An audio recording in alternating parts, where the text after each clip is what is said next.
Hey guys, welcome back to my channel. So someone sent me this video and wanted to know if I thought the things said in it were true or not. This is the first video I've seen by a YouTuber named Eaton.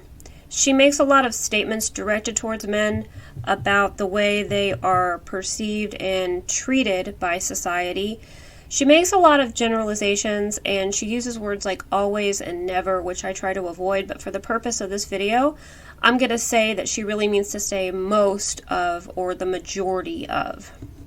So we're just going to watch this and I'm going to give my opinion as we go. Hi guys, welcome back to my channel. Today we're going to get into some harsh truths that men need to know, understand, and accept. And no, I'm not trying to hurt your feelings. I'm literally just putting it out there to put it into perspective for you. And it's not to make you feel bad. It is to spread awareness to the difficulties and the struggles that men face versus what women go through. So with that being said, let's just get right into it.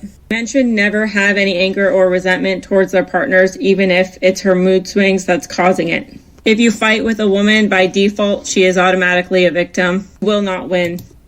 So, society views women as the more vulnerable sex, and even when a woman instigates violence with a man, typically relatives and the police will take a much harder look at the man for engaging with her in any kind of conflict.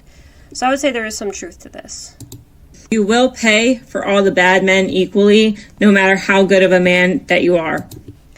So, whenever a woman enters a relationship with a lot of baggage concerning men from previous relationships, she tends to interpret all men through the lens of her past experiences, which isn't fair for the men that she meets. She may judge you not as an individual person, but as a man who is similar to the men she's previously been with.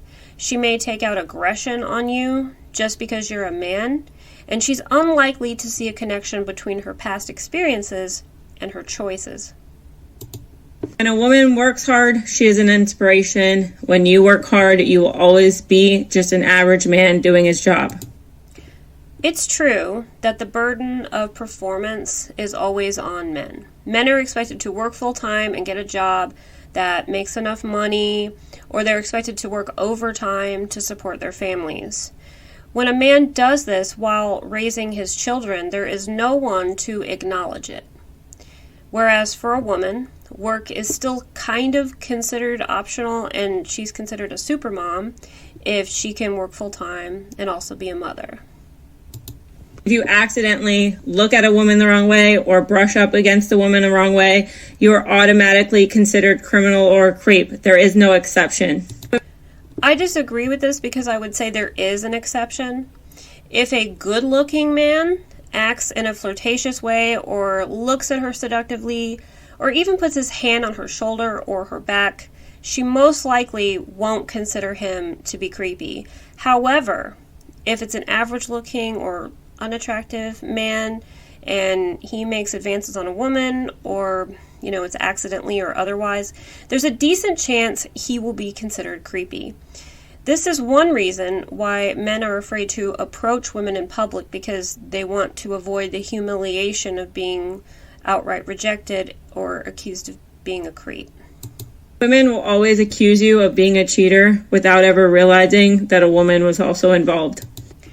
Okay, so to be fair, the man is the one that's in the relationship with her and not the other woman. So it's possible that the other woman doesn't even know that he's in a relationship. He could have told her that he was single. So I do think that the responsibility falls more on the man in that situation rather than the other woman involved. One fake, false allegation of SA or rape, your life is over. This is another reason why men are afraid to approach women in public, because, say they're at a bar and she's intoxicated and afterwards they hook up, he could be accused of doing something wrong. So this is a big deal on college campuses, which, have created flowcharts in order for young men to determine if a woman is truly consensual or not. They instruct these men that if a woman is incapacitated due to drugs or alcohol, then she's incapable of giving consent. And men have been arrested and jailed due to allegations that were later determined to be false. Since the Me Too era, there's been a push to believe all women in every circumstance of SA accusation, but it's estimated that 2 to 8% of sexual assault reports are false. You will always be taught to respect women, and just remember that women will never be taught to respect you. So this is absolutely spot on. Men are taught how to treat women, but women aren't taught how to treat men. Women want to be cherished by men, and men are taught how to do this by buying women gifts and taking a woman to a nice dinner. But men crave love in the form of respect from women. But many young women have like a disparaging view of men due to feminist culture and may see men in general as undeserving of respect. And this can carry over into marriages in which the woman demands to be cherished and loved by the husband, but she doesn't know how to reciprocate affection in the form of respect. And this can lead to contentious marriages. And respect is earned, not given. If you discipline or scold your child, then you have anger issues and you need help. But if you don't scold them, then you're weak and you don't know how to parent properly. Not to mention you're irresponsible or the Disneyland fun parent. If you don't care about your kids, she'll beg you to be around. But if you care about your kids, then she'll withhold them as much as possible.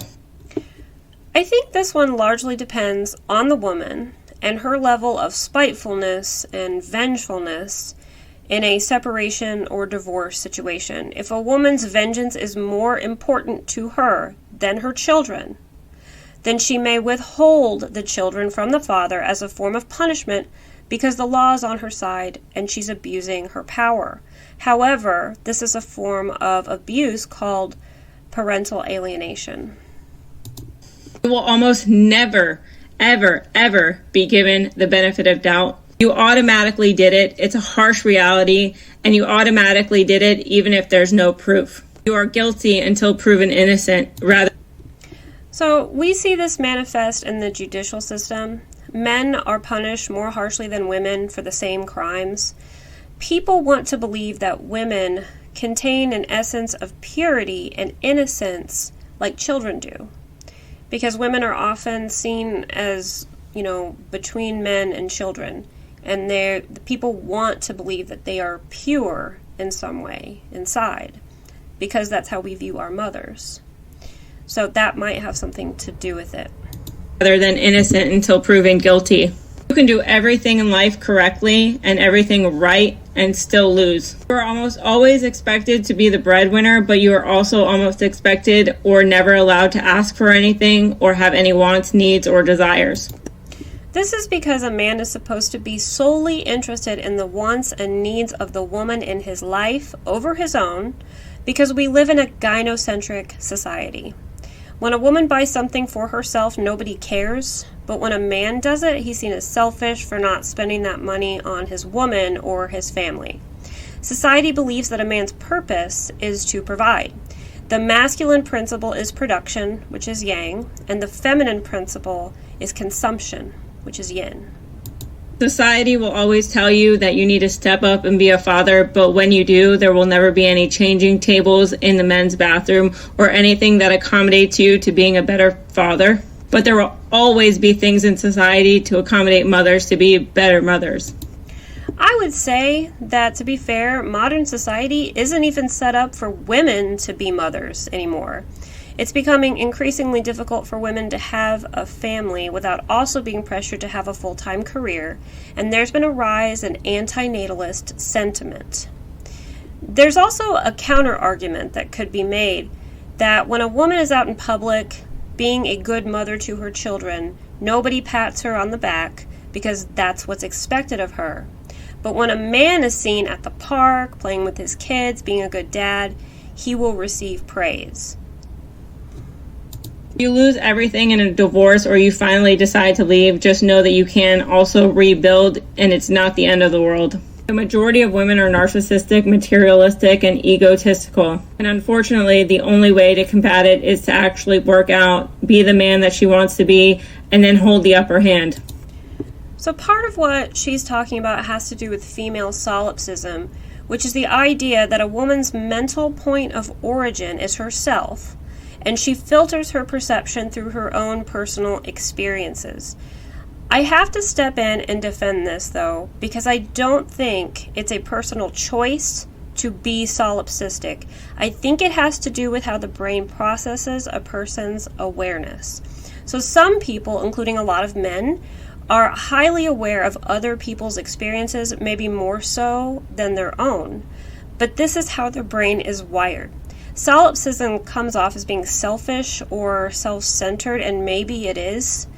I've always been a fairly solipsistic person, but in the past few years I've been made aware of it, and I try to focus on the experiences of others as much as I can as a way to cognitively develop. As far as women being entitled, this could be more of an epidemic in highly attractive women because they receive a lot of attention for how they look, and as such, men are more willing to put up with their negative qualities and not hold them accountable for their behavior. However, I disagree that the only way to combat it is for men to improve themselves. I think if men stopped showering women who are bad people with attention and stopped desiring to be with these types of women, then we would see fewer of them. As long as narcissistic, entitled women are able to get what they want from men, there is no reason for them to change. Women aren't rewarded for being good people. They're rewarded for having a lot of sex appeal. So stop rewarding bad behavior. Otherwise, she's never going to even look your way. Nobody cares about you. It doesn't matter what you go through. Nobody cares about you. That's not true. I care about you. God cares about you. I see a lot of YouTube channels now, such as Dr. Thunder, shout out to Dr. Thunder, who exist for the purpose of enabling honest conversations among men and to allow them to vent to other men. This is actually how the Red Pill movement got started, on internet message boards filled with men who needed a place to vent and share their frustrations and their experiences. About you. You are supposed to always be the hard worker and the earner, and if you're not, then you're lazy and boring and uninspired. Again, this just goes back to men being expected to fulfill the provider role. You cannot cry or share emotion, or you're considered weak, but when she begs you to be vulnerable and you do, she will use it against you. Okay, so people used to live in such a way that every interaction was dangerous, and you could die in an instant. Danger lurked everywhere, and pretty much everything could kill you and your children. We lived this way for a very long time. When a man is having an emotional breakdown, he can't go and kill a tiger or an invader at the drop of a hat because his guard is lowered. Crying is a universal sign of weakness and a sign that a person's defenses are down, and a man cannot protect a woman if he's crying. Women may say that they want a man to be comfortable showing emotion because that's part of the current zeitgeist, but in reality, it tends to give women the ick, as the kids call it. I think this is because they want to be the ones who are able to be emotional. They want the men, their men, to remain stoic so that they're able to think through a situation without getting emotional. A woman can lose attraction and respect for a man who is emotional because she doesn't want to be the strong protector. She wants her man to do that. However, when a man exposes his vulnerability, women can and will weaponize it against him. They can be absolutely ruthless. Sharing vulnerability should be something that establishes trust, but it can backfire when it's in a relationship between a man and a woman. You will always live in fear of being accused by a woman of SA or rape. So it's true that even a false accusation of SA can destroy your life as a man. In 2006, 3 male college students who were part of a lacrosse team were accused and indicted of serious crimes of SA and were expelled from their university without even being found guilty. Their reputation took a serious hit Their education was totally disrupted. They were later found innocent due to lack of evidence, and only a few months ago, the woman who accused them admitted that she lied. The boys were at a party, and the accuser was a stripper at this party. So essentially, they were at the wrong place at the wrong time. If a woman can replace you at the drop of a hat, then you never mattered to her in the first place, and it doesn't matter how many years have passed or have gone by or how many years you shared together. So, women do have the ability to lose interest and attraction for a man very quickly and replace that man without thinking twice. Even if she has loved that man for years of marriage, once her mind changes, she can quickly move on. Men are not like this. With men, they can become very attached to a woman, especially if they've been with that woman for a long time, and any kind of breakup can be absolutely devastating. Women just seem to have an easier time moving on. The standard explanation for this has to do with war brides, which is something that used to be very common among humans for a long time after the agricultural revolution. A group of men would attack a town or a village, kill the men, and then they would take the women as brides, and the women had to be able to move on very quickly in order to adapt to that situation. I suspect that there are other explanations for why this behavior happens, but I'm not sure what they are. So thank you for watching this video. If you want to let me know what you think in the comments about her statements in the video and whether or not you think they're true, that would be awesome. And so have a great day, and I will see you next time.